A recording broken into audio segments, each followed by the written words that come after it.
तुम्ही आज मी शाळेत जाणार नाही. काल मला वर्गात पहिले शिक्षा केली. तू काहीतरी चूक केली असणार. काल माझा शाळेचा अभ्यास राहिला होता. रात्री मी मोबाईलवर गेम खेळत होतो म्हणून. बंटी बेटा, तुला किती वेळा सांगितले आहे मोबाईलवर गेम खेळत जाऊ नकोस. काय मम्मी, तू पण थोडा वेळ मोबाईल घेतला तर तू पण काय पुढे बोल. काही नाही, रागवू नकोस. चल लवकर आवर, तुझा डबा भरून झाला आहे. पटकन आवर आणि शाळेत जा. रिक्षा येईलच बघ इतक्यात. मला जायचे काय बाई, माझे आयुष्य रोज रोज तेच काम. ऑफिस, घरी दारी, सतत काम. थोडीला बंटीचा शाळेचा होमवर्क जो नुसता आगून जातो माझा.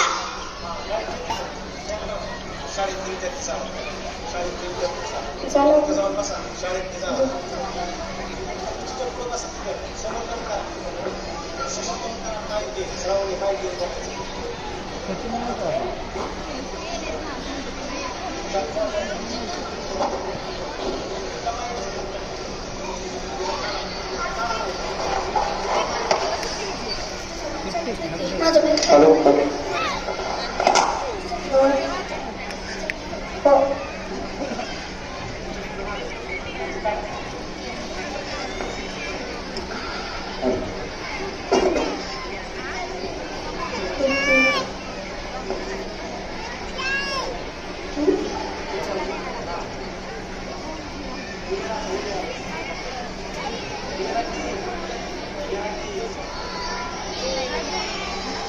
Very good morning, student.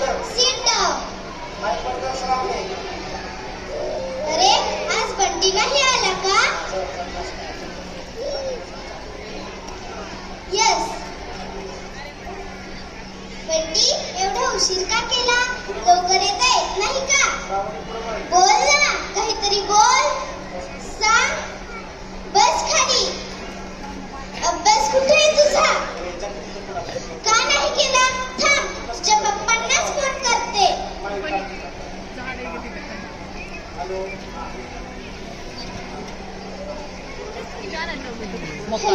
बंटीचे पप्पा.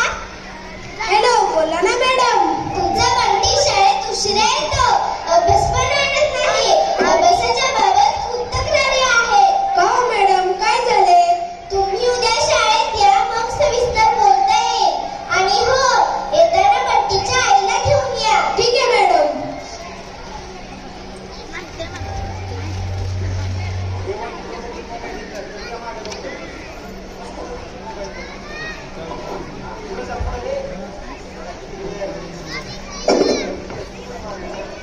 सपना, उद्या आपल्याला बंटीच्या मॅडमने शाळेत भेटायला बोलवले आहे. अभ्यासाच्या बाबत तक्रारी आहेत म्हणत होत्या. तुम्हाला वारंवार सांगते, त्याच्या अभ्यासाकडे लक्ष देत जा. पण तुम्ही घरी आला तरी ऑफिसचे काम करत असता. मुलाकडे बघायला वेळ नसतो. तो कधी येतो, काय करतो, तुमचे त्याच्याकडे अजिबात लक्ष नसते. सपना, मी पण ऑफिसवरून बघून येतो. उगीच किरकिर करू नकोस. काय? मी किरकिर करते? बंटीच्या अभ्यासाबाबत बोलले तर मला बोलता किरकिर करते. मग मी काय करू? नोकरी सोडून घरी बसून या घराचे, गाडीचे हप्ते कोण भरणार? आता तुझी वेळ आहे. तुमची किरकिर बंद करा. मला जरा आराम करू द्या. मी पण दिवसभर काम करते, दमते, थकते. याची तुम्हाला काहीच नाही. बंटी बेटा, इकडे थांब जरा. आलो. अरे इकडे लवकर. आलो म्हणतोय ना. काय करतो? मोबाईल पाहतो? आलीस का ऑफिसवरून? जा तिकडे. मला फक्त मोबाईल हवाय. मोबाईलच माझा मित्र आहे. तुम्ही पण माझ्या अभ्यासाकडे लक्ष देत नाही. जा तिकडे तू. बाई, ह्या घरात तर माझं कोणीच ऐकत नाही.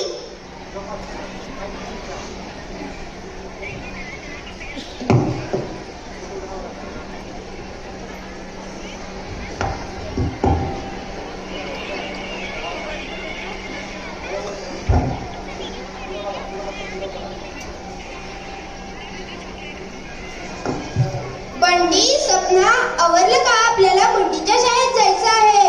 हो.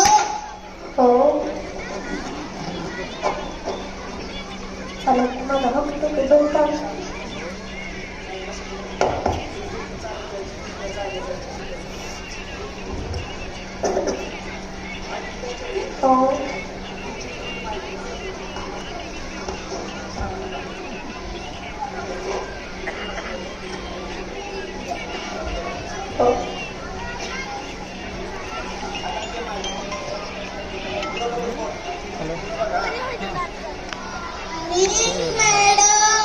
very good morning, student. Sit down. Thank you, madam. अरे आज पण पट्टी आला नाही का? हो मॅडम. असू द्या, आपण अभ्यास सुरू करूयात. पाढे म्हणा.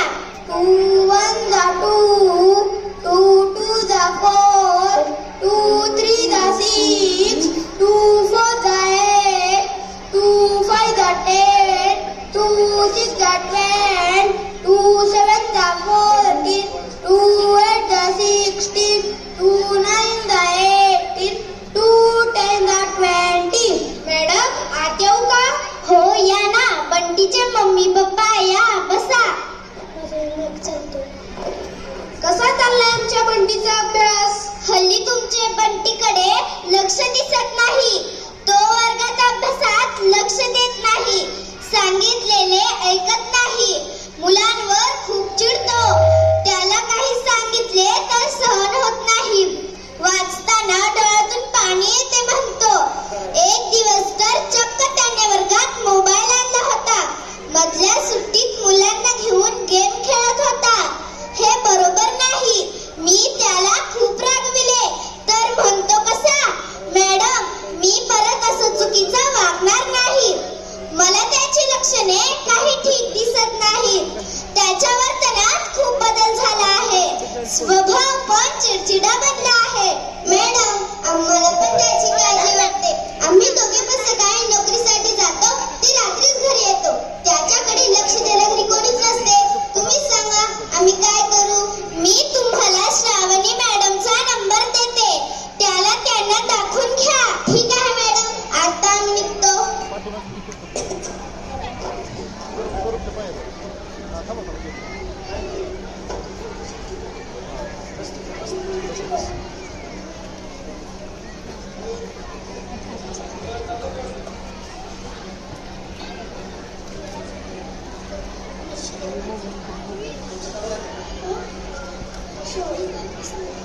मॅडम आत येऊ का?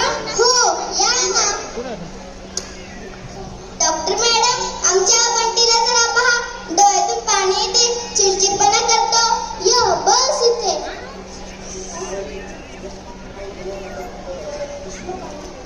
तुझं नाव काय आहे? बंटी. बंटी बाळा तुला खायला काय आवडते? पनीर. तू खूप चांगला मुलगा आहेस. थांब आता मी तुझे डोळे तपासते.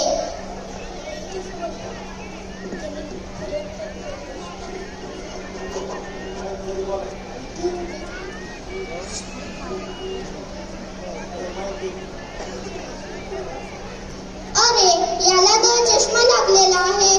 बंटी बाळा मोबाईल बघतो का? हो. किती वेळ? थोडा वेळ. थोडा वेळ काय जास्त वेळ पाहतो. थांब तू काही पण नको सांगू माझं. आम्ही ऑफिसवरून घरी येईपर्यंत सतत मोबाईल पाहत असतो. घरी ठेवलेल्या मोबाईलवर सतत गेम खेळत असतो. आम्ही खूप सांगितले तरी ऐकतच नाही. तुम्ही 4 दिवसांनी या. मी बंटीचा चष्मा बनवून ठेवते. तपासण्याची फी आणि चष्म्याची फी पण तेव्हाच द्या. बाजूला समीर सर आहेत, त्यांना जाऊन भेटा.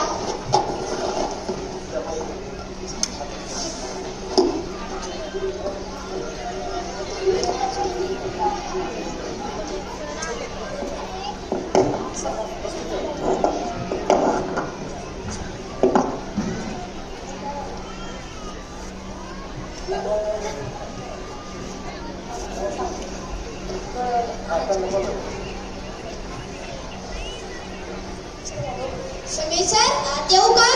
या ना, बसा. काय अडचण आहे तुमची? बंटी खूप जास्त मोबाईल पाहतो म्हणून तो चिडतो, रागवतो. आता यातून तुम्हीच काहीतरी मार्ग काढा. बंटी इकडे ये बाळा.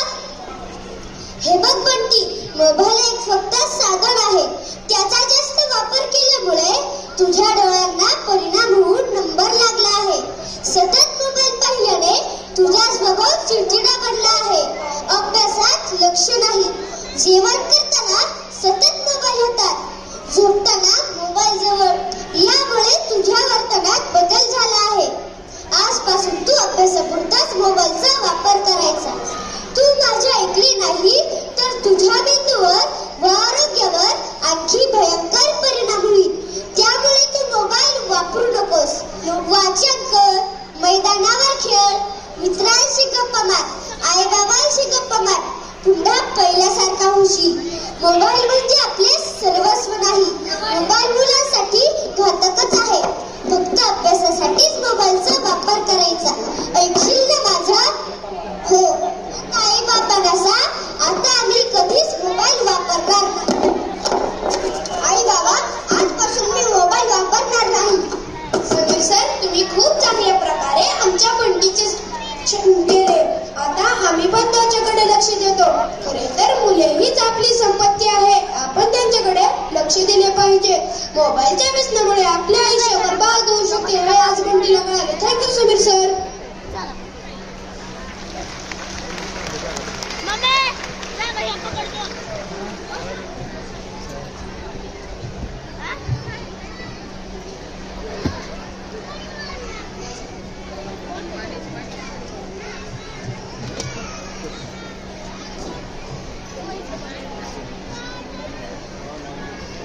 स्व